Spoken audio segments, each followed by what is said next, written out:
السلام علیکم ورحمۃ اللہ وبرکاتہ۔ الحمدللہ والصلاۃ والسلام علی رسول اللہ، اما بعد۔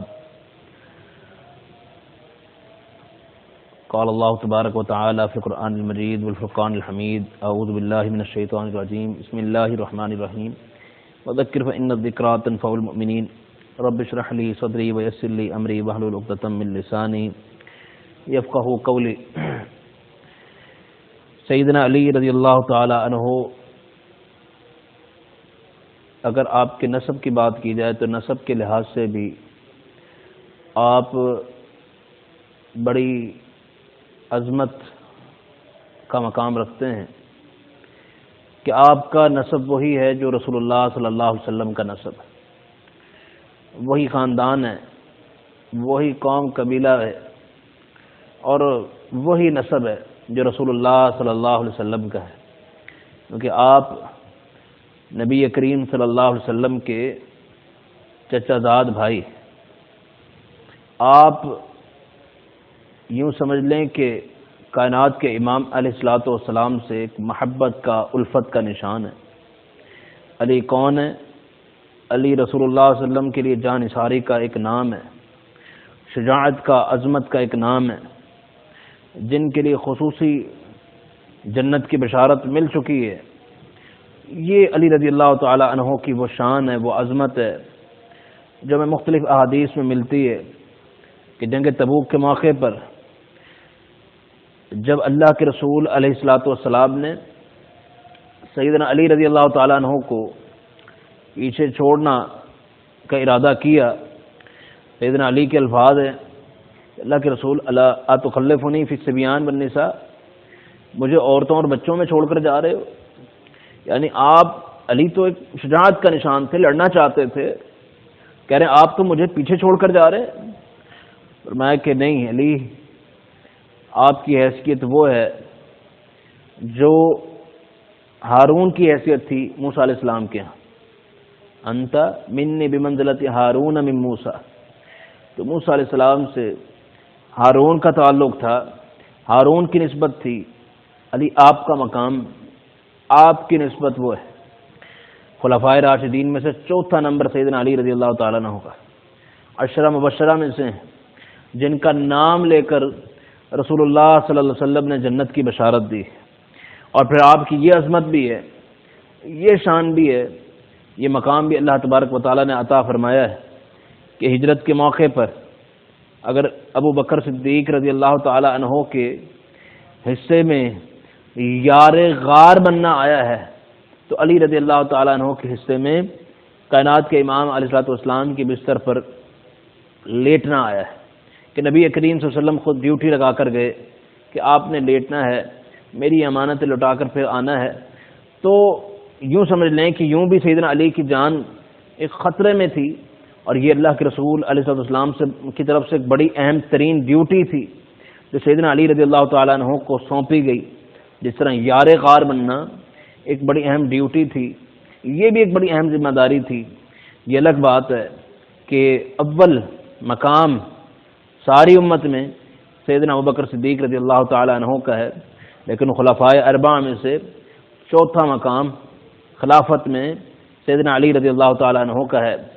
اور یہ سارے فضائل اور یہ ساری جو احادیث میں آپ کی شان ملتی ہے، ہم اس کو بھی منوعاً تسلیم کرتے ہیں۔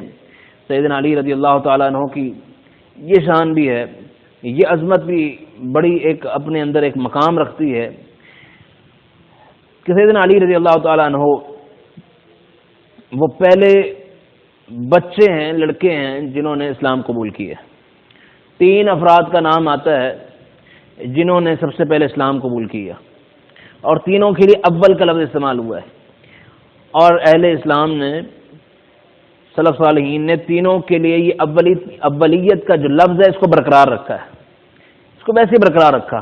البتہ فرق ہی ہے کہ اگر عورتوں کی بات کی جائے تو اولیت سیدہ خدیجہ کے حصے میں آئی، اگر مردوں کی بات کی جائے تو اولیت سیدنا ابو بکر صدیق کے حصے میں آئی، اور اگر لڑکوں کی، بچوں کی بات کی جائے تو اولیت سیدنا علی رضی اللہ تعالیٰ عنہ کے حصے میں آئی۔ پھر سیدنا علی کا یہ مقام تو بہت ہی نرالا مقام ہے نا۔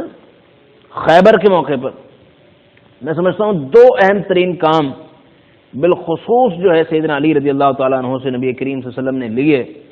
ان میں سے ایک یہ بھی ہے کہ خیبر کے موقع پر کہ اللہ کے رسول علیہ الصلوۃ والسلام اب جس کے ہاتھ میں جھنڈا تھمانا چاہتے ہیں اس کا پہلے تعارف کروایا کہ وہ اللہ اور اس کے رسول سے پیار کرنے والا، محبت کرنے والا ہے، اور اللہ اور اس کے رسول اس سے محبت کرتے ہیں. اسی لیے فرمایا نا کہ جو علی سے محبت کرتا ہے وہ مومن ہے، مومن ہی علی سے محبت کر سکتا ہے، اور منافق علی سے جو ہے وہ بغض اور نفرت رکھتا ہے. تو اللہ اور اس کا رسول علی سے محبت کرنے والا، اور علی رضی اللہ تعالیٰ عنہ اللہ اور اس کے رسول سے محبت کرنے والے.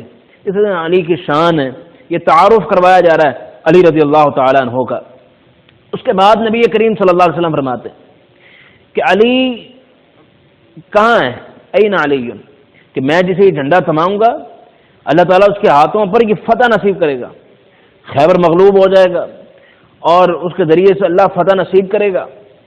اب ہر صحابی چاہتا ہے کہ اس کے حصے میں یہ شان مل جائے کہ نبی کریم صلی اللہ علیہ وسلم کی زبان سے ایک تو اللہ اور اس کے رسول سے محبت کی گواہیاں، اس کی شہادت مل چکی ہے، اور دوسرا یہ ہے کہ وہ گواہی مل رہی ہے فتح کی، غلبے کی گواہی مل رہی ہے، اس کی پہلے سے بشارت مل رہی ہے. تو اللہ کے رسول علیہ السلام نے جب یہ اعلان کیا، ہر صحابی چاہتا ہے کہ میرے حصے میں یہ عظمت آ جائے، میرے حصے میں یہ شان آ جائے، اور مجھے جو ہے یہ مقام مل جائے، یہ خوش نصیبی والی بات میرے حصے میں آ جائے. لیکن اگلے دن نبی کریم صلی اللہ علیہ وسلم نے پوچھا این علی، علی کہاں ہے؟ کسی نے بتلایا اللہ کے رسول ان کی آنکھوں میں تکلیف ہے، وہ اس وقت آنکھوں کی تکلیف کی وجہ سے حاضر نہیں ہے. فرمایا کہ جاؤ علی کو لایا جائے. علی رضی اللہ تعالیٰ عنہ کو لایا گیا. آپ علیہ السلام نے اپنا مبارک لعاب سیدنا علی کی آنکھوں میں لگایا. اس کے بعد سیدنا علی فرماتے ہیں ساری زندگی میری آنکھوں میں تکلیف نہیں ہوئی. پھر اس کے بعد سیدنا علی رضی اللہ تعالیٰ عنہ کو کائنات کے امام علیہ السلام نے جھنڈا تھمایا. تو یہ بہت بڑی بشارت اور گواہی اس موقع پر اللہ کے رسول علیہ السلام کی زبان سے سیدنا علی کے لیے جاری ہوئی. اور خیبر کے لیے ذمہ داری لگانا ایک بہت بڑی ذمہ داری تھی، کیونکہ یہودیوں کے مقابلے میں کھڑا کی. یہودی اسلام کے دشمن تھے، اسلام کے مخالف، جنہوں نے اسلام کو بڑا نقصان پہنچایا اور نقصان پہنچانے کا کوئی موقع ہاتھ سے جانے نہیں دیا. ان کے خلاف انتہائی اپنے جانثار اور بالکل شدید جو ہے وہ ساتھی سیدنا علی کا انتخاب کیا کہ یہ جو ہے وہ ان کے مقابلے کے لیے ان کو یہ جھنڈا تھمایا جائے اور ان کے زیر سایہ لشکر جائے اور مقابلہ کرے. یہ ایک بہت بڑی سعادت تھی. اس عظیم ترین کام کے لیے انتخاب سیدنا علی رضی اللہ تعالیٰ عنہ کا ہوا. جو اسلام کے دشمن تھے ان کا قلعہ کما کرنے کے لیے، ان کو مٹانے کے لیے انتخاب سیدنا علی رضی اللہ تعالیٰ عنہ کا ہو رہا ہے. اور اسی طرح ایک اور اہم ترین کام ہے، جس طرح یہاں اسلام دشمنوں کو مٹانے کا عزم ہے، اسلام دشمنوں کے خلاف ایک بہت بڑا یہ کارنامہ کرنے کا عزم ہے، بالکل اسی طرح ایک اور کام بھی ہے جو اللہ کی توحید میں بڑی رکاوٹ بن سکتا ہے، لوگوں کو شرک کی طرف لے جاتا ہے. وہ کام کیا ہے؟ جب پکی قبریں بن جاتی ہیں، قبروں کو پوجنے کا عمل، تو نبی کریم صلی اللہ علیہ وسلم نے ان پختہ قبروں کو جو ہے بالکل زمین کے برابر کرنے کے لیے جس کا انتخاب کیا وہ سیدنا علی رضی اللہ تعالیٰ عنہ. نبی کریم صلی اللہ علیہ وسلم نے سیدنا علی کا انتخاب کیا. علی جاؤ، کوئی ایسا بت نظر آئے اس بت کو بھی مٹا دینا، اور کوئی پختہ قبر نظر آئے اس پختہ قبر کو بھی برابر کر دینا. صحیح مسلم کی روایت. اور سیدنا علی رضی اللہ تعالیٰ عنہ نے اس عظیم ترین کارنامے کو بھی اپنایا، یہ کام بھی کیا. یہ بھی ایک ایسا کام ہے، آج اس کی مثالیں موجود ہیں.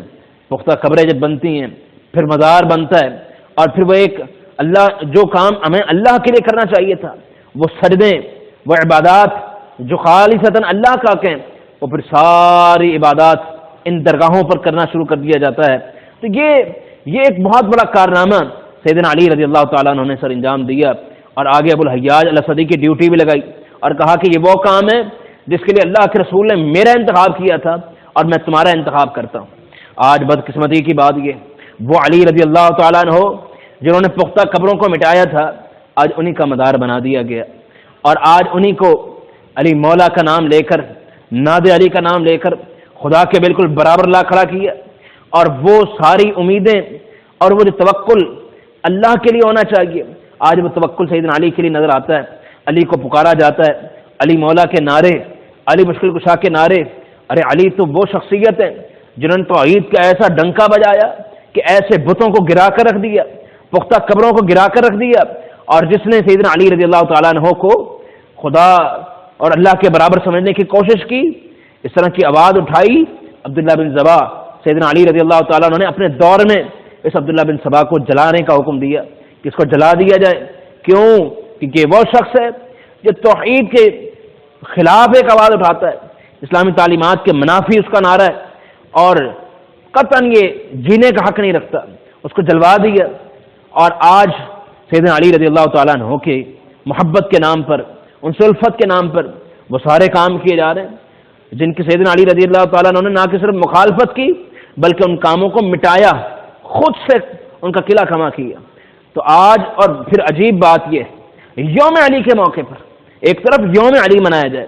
یوم علی تو یہ تعارف دیتا ہے کہ سیدنا علی رضی اللہ تعالیٰ عنہ جیسی عظیم شخصیت ایک وقت تھا دنیا میں آئی، اور ایک وقت ایسا بھی آیا کہ وہ اس دنیا سے چلے گئے۔ یوم علی تو یہ پیغام دیتا ہے کہ علی رضی اللہ تعالیٰ عنہ اس دنیا سے رخصت ہو گئے، لیکن آپ نے کیا کیا؟ ایک طرف یوم علی بھی منائیں اور یوم علی پر عزاداری بھی کریں، اور دوسری طرف علی مولا کے نعرے بھی، علی مشکل کشا کے نعرے بھی۔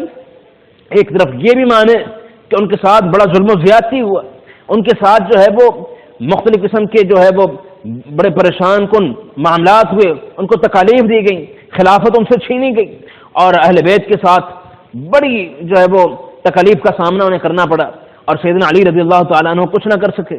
اور دوسری طرف علی مولا کے نعرے بھی۔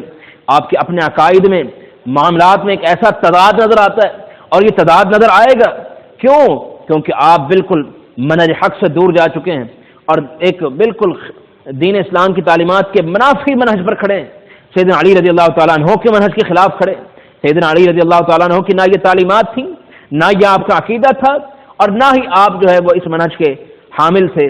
تو ہم اللہ سے یہ دعا کرتے ہیں کہ اللہ تعالیٰ ہمیں اس منہج پر قائم کرے جو سیدنا علی رضی اللہ تعالیٰ عنہ سے کا منہج تھا۔ ہم سیدنا علی رضی اللہ تعالیٰ عنہ سے اگر محبت کرتے ہیں اور ان سے الفت اور محبت کے دعوے دار ہیں، تو پھر عملی طور پر بھی ہمارا منہج، ہمارا عقیدہ، ہمارے معاملات ویسے ہی ہونے چاہیے جیسے سیدنا علی رضی اللہ تعالیٰ عنہ کے تھے۔ وما توفیقی الا باللہ علیہ توکلت و الیہ انیب۔